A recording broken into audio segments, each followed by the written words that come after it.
To extract fault codes from the premium gauge cluster, the truck must be in a key on or accessory position, in neutral, with the parking brake applied.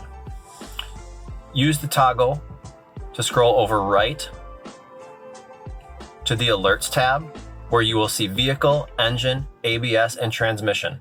If a fault is present, toggle down to the fault type, press OK, and the SPN number will display in the premium cluster.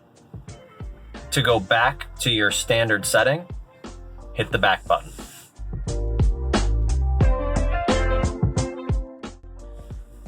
To access the load gauge in the premium cluster, use the toggle switch to move over to the right.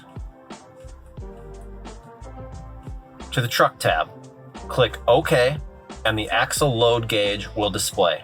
To go back to your default setting of miles per hour, hit the back button twice.